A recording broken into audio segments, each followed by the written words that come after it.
नमस्कार। बिहार में चुनाव की तारीखों की घोषणा कर दी गई है।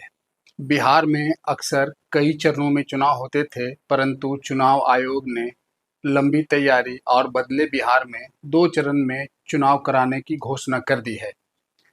चुनाव की तारीखों की घोषणा होते ही बिहार में राजनीतिक सरगर्मी और तेज हो गई है। पहला चरण का चुनाव 6 नवंबर को होना है। दूसरा चरण का चुनाव 11 नवंबर को होगा। मतगणना 14 नवंबर को होगी। कम समय में सब कुछ कर दिया जाएगा। अब जबकि चुनाव आयोग ने तारीखों की घोषणा कर दी है, तब बिहार में बदले हुए समीकरण, बदले हुए राजनीतिक तंत्र, बदले बिहार, नया बिहार का हैशटैग, यह सब कुछ चलेगा। बिहार में मेट्रो चल पड़ी है, तो इस चुनाव को विकास बनाम आरोप प्रत्यारोप, वोट चोर, ऐसे नारों के बीच भी देखा जाएगा। नीतीश कुमार के स्वास्थ्य को लेकर उठ रहे कई तरह के सवालों का जवाब नीतीश कुमार निश्चित रूप से अपनी सक्रियता से दे रहे हैं, और पटना का मेट्रो उसी जवाब का एक सिलसिला है। मेट्रो का फीता नीतीश कुमार ने काटा।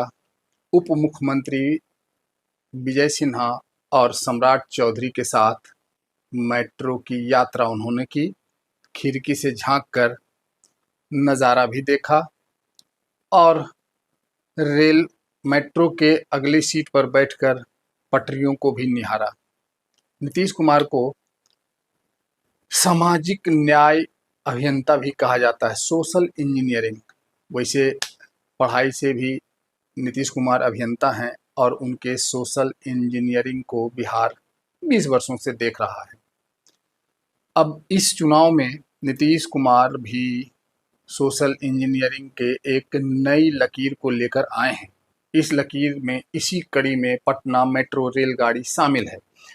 पटना मेट्रो नई सुबह है, बिहार की नई सुबह है। और बिहार में, जैसा कि आप सोशल मीडिया पर देखते होंगे, नया बिहार हैशटैग चल रहा है। तो नया बिहार हैशटैग में मेट्रो भी शामिल हो गया है। पटना में वैसे तो कई फ्लाईओवर नया बिहार है, और मैरिन ड्राइव, जेपी गंगा सेतु नया बिहार है। और उसी कड़ी में रविवार को मुख्यमंत्री ने अपने गृह जिला राजगीर में क्रिकेट स्टेडियम के पैवेलियन और खेल मैदान का शुभारंभ कर एक और नया बिहार बनाया। कहा जाता है कि यह भारत का दूसरा सबसे बड़ा क्रिकेट स्टेडियम है। तो बिहार की तस्वीर बदल रही है, या कहें कि बदल गई है। अब क्रिकेट की बात होती है, मेट्रो की बात होती है, 1000